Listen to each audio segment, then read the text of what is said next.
Alright, for those people who know me personally and love me, I just want you to know that off camera, I will be dressed like this because it's hunting season and I don't want to get shot.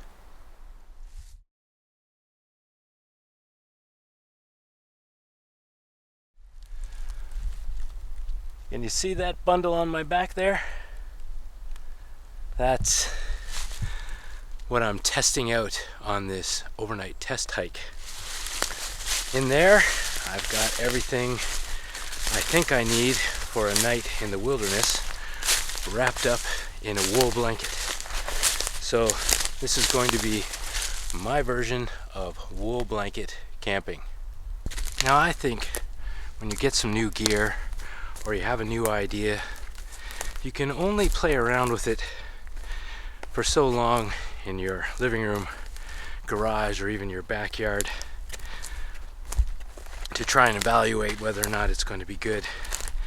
But you really need to take it out into a real wilderness situation if you're ever really going to discover if it's going to be good enough for you to take on an extended trip. And so for me, a test hike is very important. But that's completely different from a review because this is the first time I've ever tried it. So I'm really trying to learn before I really have a chance to evaluate whether or not it's going to be for me.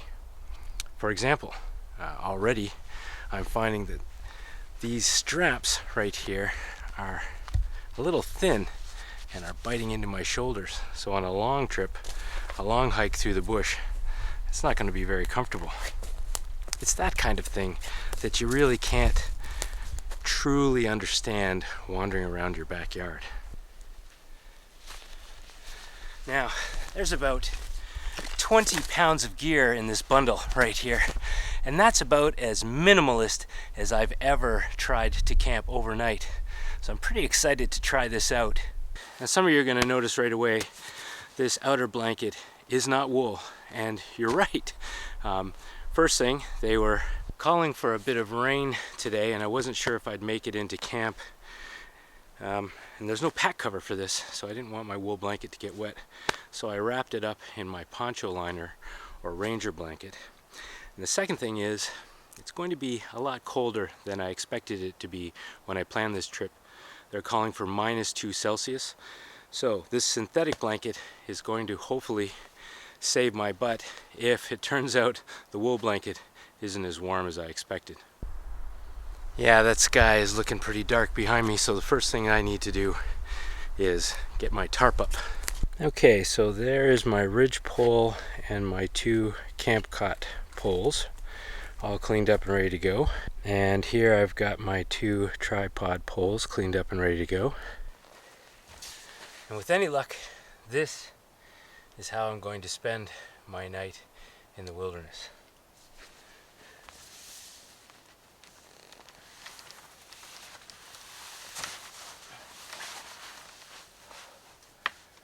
Just like this. All right.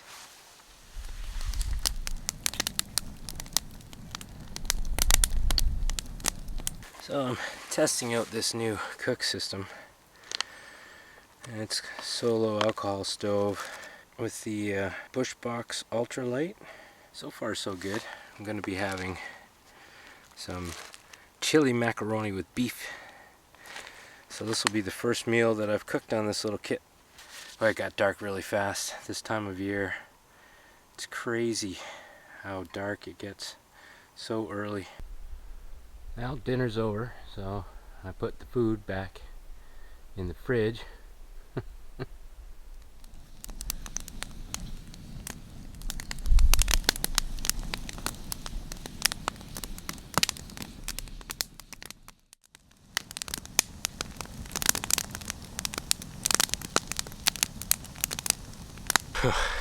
We need this fire this morning for sure.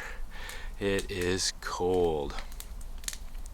Okay, so before I show you how I slept last night, there was no point in me trying to show it to you last night because it was way too dark and I had some problem with lighting, which you may or may not see.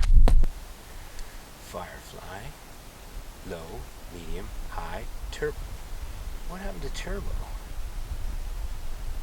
I don't have turbo anymore.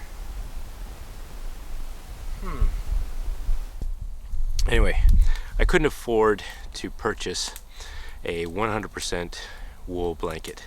They're just way too expensive for the EconoChallenge. So I ended up buying a blend, and it's 80% wool and 20% polyester. So given that I don't have a pure wool experience, I figured some of the other additions to my sleep system were okay. I just wanted to get that out there before you guys started commenting down below. But let me show you what I did. Okay, so this is the amazing wilderness camp cot, and obviously I slept on top of that. And then what I did was I took my wool blanket and I wrapped myself up burrito style inside that, and there's plenty of videos online that will show you how to do that. That's how I learned how to do it. And then I slipped myself inside the SOL Escape Bivy, and it did get down to below zero last night, and I was able to stay warm with just this system. Now you might ask, what did I do with the Ranger blanket? The Ranger blanket got stuffed inside the 2 layers of the camp cot to protect me from losing heat this way through the bottom of the cot. Just for my own reference, I'm going to say that this system is good down to 0 degrees. Now we got below zero last night, and I would say that I was definitely uncomfortable for a portion of the night. My feet were cold, and I really had to keep this system snug around my neck. Sorry, I'm having a bit of problems with the lithium-ion camera batteries in this cold. I tested the SOL Escape Bivy earlier this year on a hike that I took with Forest Walker 111, and you can see that. I'll put a link to that video at the end of this video. So I knew that I would be able to stay warm down to 0. But I didn't notice when I used it with my sleeping bag that moisture does build up on the inside of this. This is the breathable version of the Escape Bivy, but still a little bit of moisture built up inside while I was sleeping. But the wool blanket handled that beautifully and still kept me warm. I must admit that I'm really impressed with just how well a wool blanket will work down to -1, -2. And of course, if it didn't work, I wouldn't be here to talk about it at all. I would have had to go home, and this would have been a failure. So wool gets a thumbs up from Jeep, that's for sure. Let me show you a quick tip on how I'm keeping ahead of the cold weather with my lithium-ion camera batteries. Inside this neoprene bag, I have a grabber hand warmer, and I put that in the bottom of the bag, and then I sit the battery I'm not using right on top of that. So when the battery I am using on the camera right now freezes and stops working, I switch. These are grabber hand warmers, and they last, according to the package anyway, 7 hours. Now I've really only noticed them being warm for 5 hours, but that keeps my camera batteries warm in cold weather, so I can keep filming for you. Now I'm sure some of you have also noticed that I'm wearing a wool anorak from Boreal Bushcraft, and I picked this up from Andy because I gotta admit, I liked how it looked. I liked how it looked on other people when they were out hiking, but more importantly, I picked one up because one of the viewers that purchased one of my chairs commented on how well my chair was made and compared it to the anorak that Andy was producing from Boreal Bushcraft Canada, and said it was really warm. And I, just based on that recommendation alone, I picked one up, and Again, it was dark last night when I put it on, but it was fantastic. I sat here in the chair in front of the fire, rolled my arms up inside it like this, and I was toasty. Now, this is not a review, this is just the first time I've had it out in a wilderness environment like this, but so far, so good. And hopefully I'll have a review on this for you when I've had more experience using it out in the bush. Now, I cooked my dinner last night on a brand new cooking system. Normally I cook on the world famous cook kit, but I had an opportunity to pick up the Bushbox Ultralight pocket stove from Bushcraft Essentials, and I must admit I was very impressed with this. It's a very lightweight stove, a little finicky to put together, but this solo alcohol burner, I'm finding that this just chews through fuel.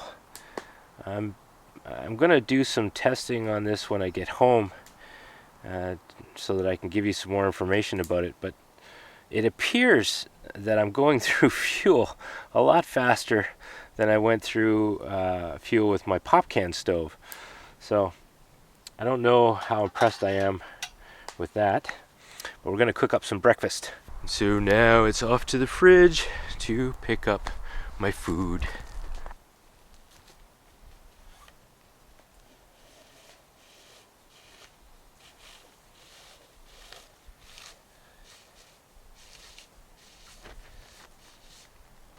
This is how I've been lighting it up. Good old birch bark. Get her going. One thing I learned on this test hike is that you cannot blow out a solo stove like you can a pop can stove. You really do have to snuff it out. One thing that worked out really cool, and I'm sure it's the design of this stove, is that the solo cap can go in just like that through the hole to snuff out the flame. That's pretty good design. Now, I know some of you are probably going to go and look up the price of this anorak and go, hey Jeep, that's not really EconoChallenge friendly either. And that's true. It's quite dear, but this is made in Canada, and it has a made in Canada price tag. The blanket that I bought, unfortunately, was made in India. And the blankets that I was looking at buying for this particular trip that were made in Canada, that were pure wool, were very expensive.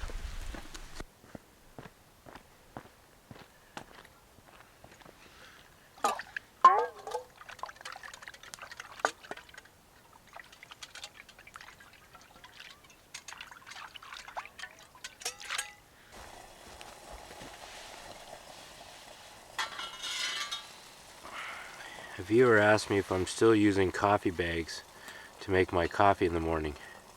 Yep, fresh brewed coffee every morning. Love it. Something else I'm trying this trip are these sock cup cozies. The cup cozies that I was making for the cup in the, or pot in the world famous cook kit, they're really challenging to make. And this is a lot easier if it works out. It's just an end of a sock rolled up. A really easy cup cozy. I'll let you know in a later video how this turns out. Cheers!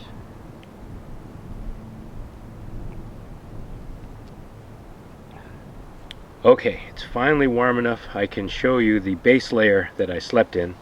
This is a double layer shirt and double layer long johns. They have a polyester cotton inner layer and a merino wool polyester outer layer. And I love these. These keep you really nice and warm. Even right now, it's a bit windy. I'm feeling okay, although I am going to get back into my pants and my rack. I also want to show you these pants that I'm wearing. I picked them up at a military surplus store. I have 3 pair, and I really like how well these things are designed. Okay, we've got reinforced knees, and the butt's reinforced.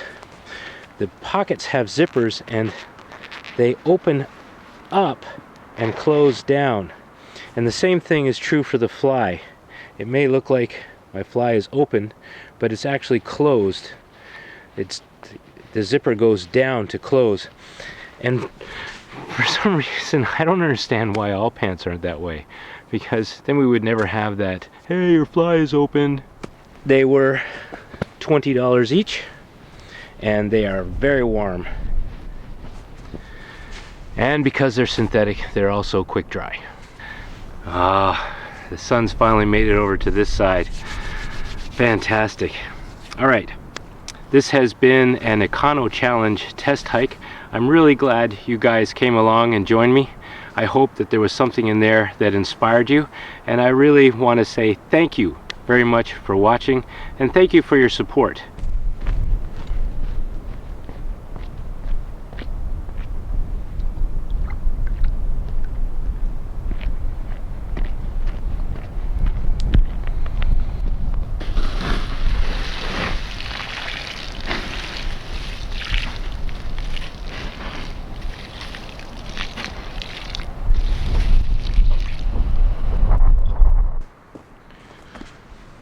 Okay, is everybody gone?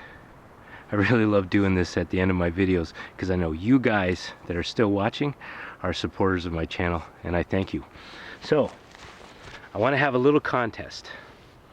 I have 3 more of these original Amazing Wilderness camp chairs in ripstop nylon in this stone gray color. And I'm going to give those away to the first 3 people who can answer the question, who inspired me to try wool blanket camping? Whew, it's getting a little windy. I want you to send me the YouTube channel name. I want you to send your answers to my email address at EconoChallenge@live.com. The first 3 people with the correct answer will win one of these chairs. So good luck, and thank you for watching the EconoChallenge.